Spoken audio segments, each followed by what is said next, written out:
Mon cœur qui... It's cool, but it's what we do about it. That's The fiber keeps the sugar in your stomach, so it doesn't quickly push your insulin. To change the world.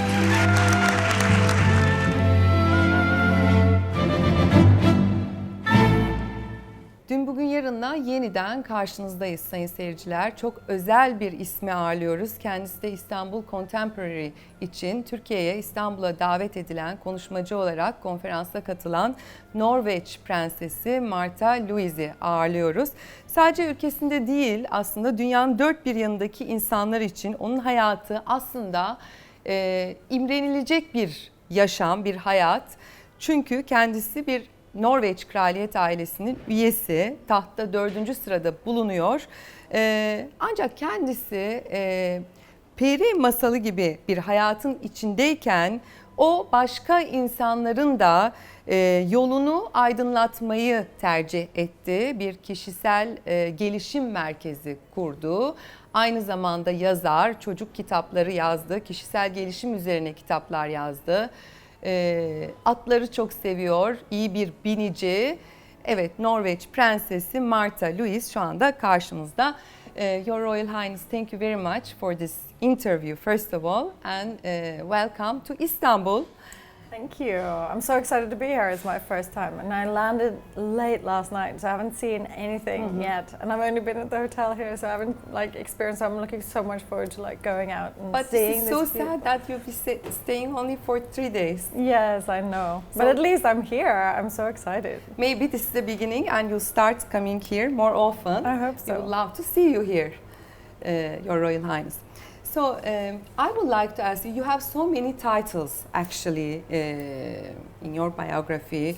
You have written books, you're a writer. First you wrote a children's book, then you got into your journey on spirituality and started writing books on this. You have founded your center, your school of angels. It's called Soul Spring, and it's actually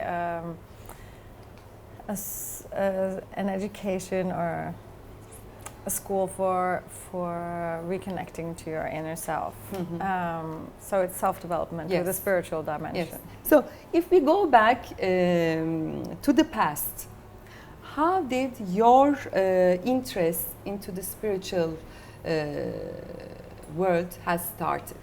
I'm born highly sensitive, which means 30% of all people are highly sensitive, and also of the animal kingdom. So it's a trait, and it's an innate trait, so we're born with it. And being highly sensitive is taking in a lot of things from other people. I would sense things in others, like emotions. And it's a bit like being an app downloading information all the time. And while this one is downloading, you're creating a new one, and that's downloading, and the next one. So it's very overwhelming at times, and you get quite exhausted when you don't know what it is. And so a lot of times in my life I have not understood why people didn't tell the truth, because I would always know, I'm being honest. Yes, if a person, so when I would ask, how are you, people would say, oh, I'm fine, and I'm like, no, you're not that fine, you're actually quite sad, why don't you say that, and I started distrusting people and distrusting myself, because everybody else was like, no, she's not sad, what are you on about, she's happy, can't you see she's smiling?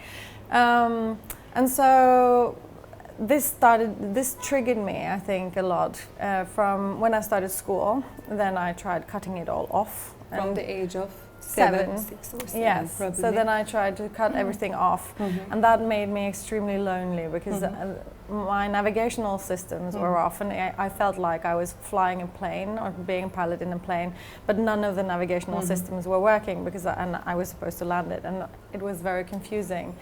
And I felt different also because I was a princess, and because I had this trait that I didn't know what was. And so growing up, I think I started very early with these questions, you know, why am I here? What am I doing here on earth? You know, and in my teens, and the press started writing badly about me, and I was like, yeah, but this isn't me, and this I don't recognize, and you know, so if this isn't me and this isn't me, then who am I actually? And so I started very early with these questions. So it was a self-discovering period you Yes. went through. Was there trauma on it? Yes, I thought that was a very hard time in my life. But I mean, I'm so blessed with being born in Norway, and I've always had very good friends, and my family's been very supportive. So I am very lucky. It's not like I feel like, oh my God, you know, and I'm a princess, you know. But I think it's important that we all share these stories, and even me being a princess, I've been very vulnerable. I have been very down. I've been sad. I've done failures, you know. Like I think, anyone. Yes, exactly. All of us and are I think facing it. Yes, and I think we have to start talking about our vulnerabilities, you know, and what is connecting us actually, because we tend to isolate ourselves when we're having problems, and when we're being sad or depressed, or when we're going through difficult periods of our life. We tend to isolate ourselves and think that we're the only people who have this in the entire world. And when we start opening up and talking about these things, talking about our fears, like I've been so scared of being on stage, for example, which I had to do a lot, you know, so from an early age I had to do speeches around the country, and you know, and How did you come over your fear with so, the stage, for example? I went first to a psychologist, and that helped sort of a little bit, but my legs were still shaking like this every time I was on stage, so I had to stand always behind a speaking board, you know, or a table, so that they didn't see my knees were like this. But then actually when I started speaking my truth on stage, that's when it all changed. Because I think I was so fearful of, because I was a perfectionist, and when I had a speech that was written, it was so important for me to do it in the right way, and that, so that it would be a so that it would be a downfall for me if I didn't manage to perform, and therefore I put the stakes so high for myself that, you know, it wasn't possible, and therefore I got so nervous, and also from the reaction from other people if I said something wrong, so I was afraid of that. And you have all these fears, you know, that come out at you, also from yourself.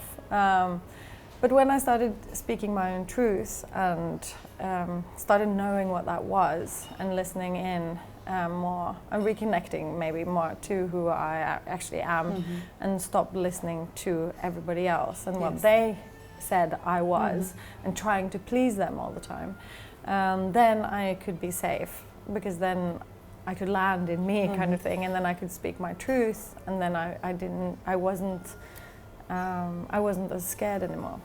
Yes, because you are also teaching at the Soul Spring. I'm sure you have met many students who needed help to be healed.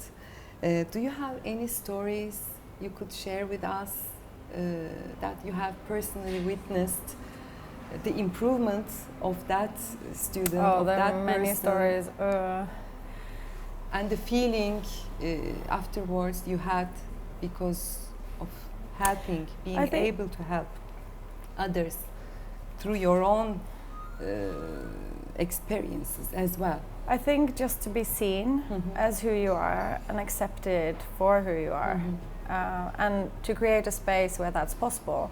And that's what most people say about our courses as well, is that it's a safe space to be you, and everything is allowed, whether you cry, whether you're angry, whether you're happy, you know, and you're allowed to have your processes. And actually to realize that you are valuable past your doings, you know, because we tend to rely on other people's appreciation of us through what we do and not through who we are. And just to come past that and to start releasing your fears and coming back to the empowerment instead, and to start living from that changes lives, and that I've seen many times, yes. And also it's not about like changing your life completely. It's about changing. For the better. It's about changing who you are. You can still do exactly the same, being in exactly the same job, doing the exact same things, but it feels completely different because you're in a different place from within. And you say, you just said it, that everybody should start changing the world from the inside. From the inside of each and every of one of us. What's the change you would want to make in this world? Also? I think if people work through their issues and their pains and start working with forgiveness and loving themselves, releasing the fear that we've built up of other people's fear that we've actually taken on, then I think you start having more compassion for yourself, more love for yourself. And when you have more compassion for yourself, you have more compassion for other people, and you see their pain in a different way. And it's a bit about, like my father said, because many people are like, oh, have your parents always supported you like this? And my dad said at one point that he loves my brother and me. He doesn't always agree with what we do, but he still loves us as, you know, as his children. And I think that's such a great way of seeing other people. And we don't have to agree with other people, but we can still love them and still respect ourselves and love ourselves in meeting other people, although we don't agree. But I believe without loving yourself, you cannot give love to others. It's the same yourself as, you know, and your life. It's first. the same as on flights, you know, when you're getting crisis and the masks fall down, the oxygen masks, you're always able to put your own mask on first. One to rescue. Because otherwise you won't be able to help others. And that's the whole thing. Because very many people think it's egoistic to go inwards and use time on yourself and you won't be there for others. But then you start listening to your own limits, which make you create a space that you can actually help others and still take time so that you last. Because what happens with helpers, and I've been there myself so I know what I'm talking about, is that we start helping everybody out there and we forget ourselves completely, which means that we meet the wall, you know, and then you're gone for X amount of time. But when you listen to your limits, you can help people and then take your time for you so that you can last and last then and fuel last. your energy, refuel exactly. it, and then go out Exactly. again. Yes, because without feeling good, one cannot help others. Exactly. What I believe, and this is my philosophy. In Yeah, my so little true. thing. Yes. Your latest book, The Spiritual Password, which you have co-authored with Elizabeth Nording, has been an international bestseller and has been translated into 10 different languages all around the world. It's a book. I think it's in Turkish as well, isn't it? Yes, there is. I will read it because I found out that you were coming here so fast that I didn't have time to. It's okay. And it's too sad because I love self-development books. I love I'll reading give you a them. copy. I have one for you. I will be so happy. Thank you very much. It's a book to tell the viewers, guiding on how one could discover her or his strengths and buy the secrets of his or her spiritual password. Yes. So there's a spiritual password. Well, for you know, all of us. like to get on the internet, you need a password, Yes. you know, and it's the same with our heart. You need to discover what way your heart speaks to you, whether it's through pictures or whether it's through emotions or whether it's through a sound or a smell or just that you know something.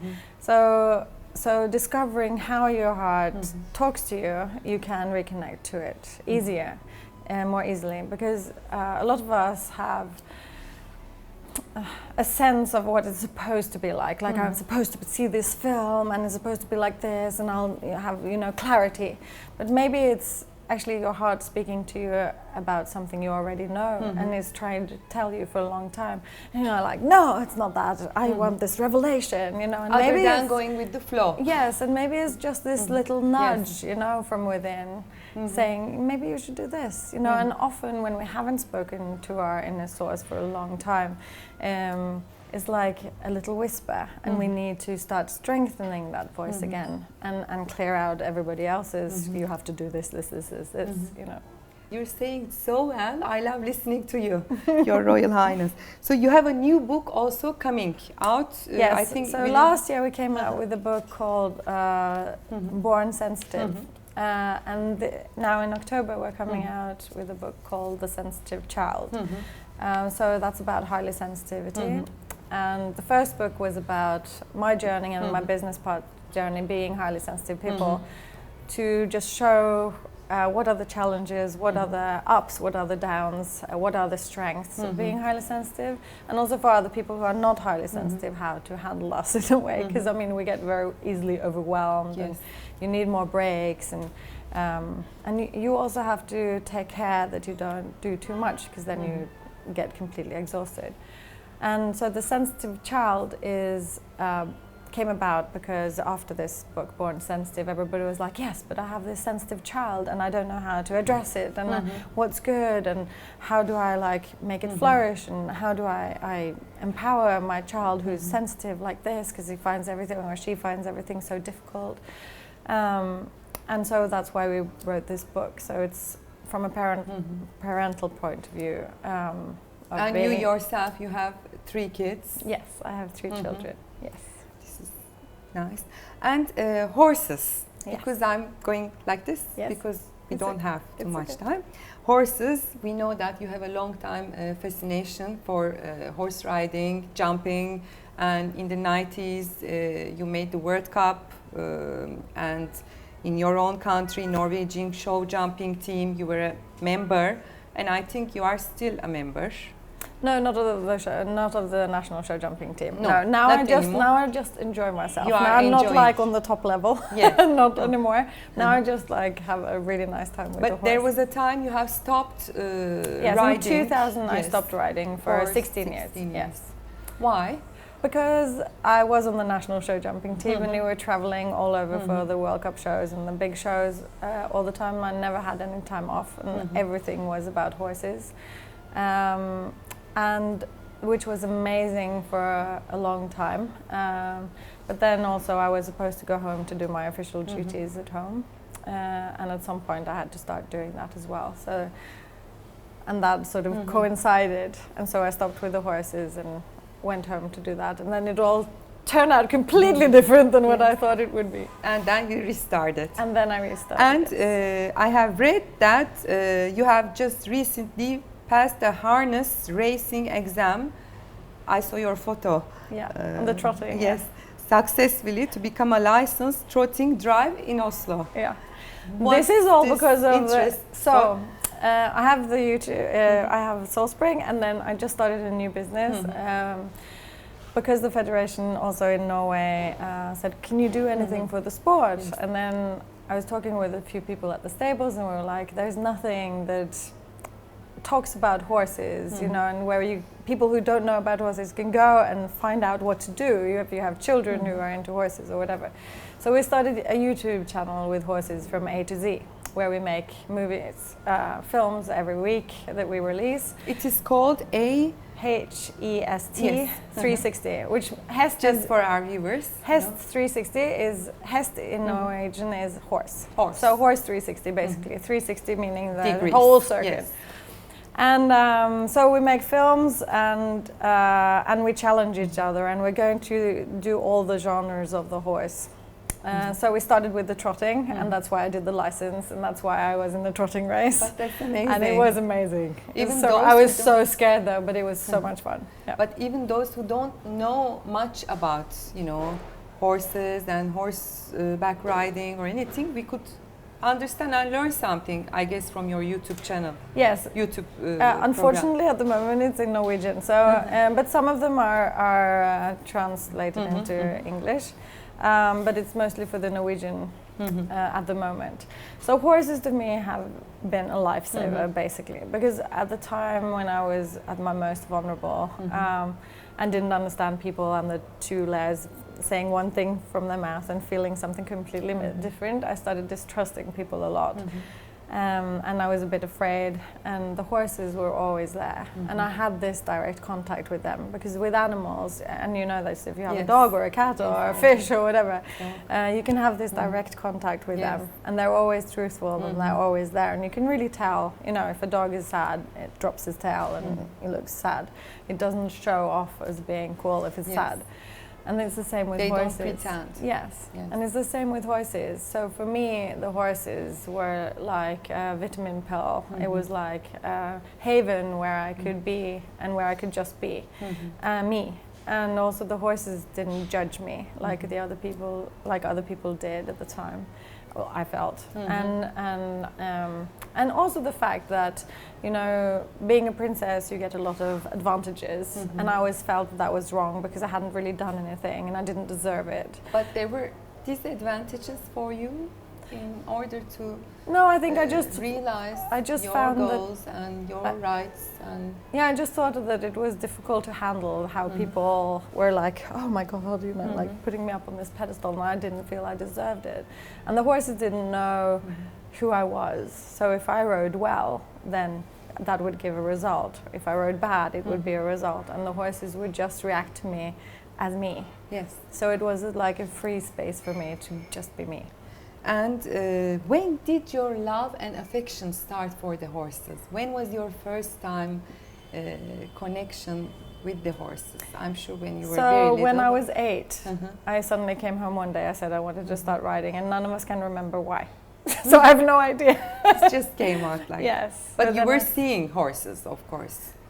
You were not that much, because where I lived, In there the were palace? cows. No, I grew up on a farm outside of Oslo with my parents, where my brother lives today. And we had cows and pigs and hens, but we did not have horses. But then there was actually one trotter called Frøkna, who was at the stables. Yes. And so I started riding a little bit on that. But I can't remember if that was before I started riding or after. But yeah. Your Royal Highness, we are coming to the end of the interview, but one last question. I've never been to Norway, but you know, according to the UN research, Norway was officially the happiest country in the world until this year. Recently. Now we're number 8 or Denmark, I think, took over it. Why are the people of your country so happy? Or happy? What do you rely this to? You know, I think this one of the to? things that might be is that we are very close to nature.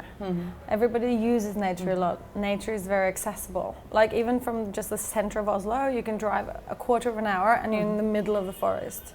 So nature is very close to us, and we use nature a lot. Like we go for walks, go mountain climbing, go skiing. Very much in contact with the elements and are outside a lot. But the weather is very cold. It's cold, but we don't care. I find it more and more difficult with the cold, but we still go out a lot. It's not like that prevents us from going outside. We just dress up. That's beautiful. Your Royal Highness, thank you very much for this interview, for your time. And so honored to meet you and to have met a woman like you, a lady like you. Thank you very much. Thank you very much. Thank you. Evet sayın seyirciler, dün bugün yarının sonuna geldik. Norveç Prensesi Martha Louise ile çok hoş bir sohbet yaptık. Keşke daha fazla vakti olsaydı da daha fazla sohbet edebilseydik diyeceğim. Bir sonraki programımızda yeniden karşınızda olmak üzere. Şimdilik hoşça kalın.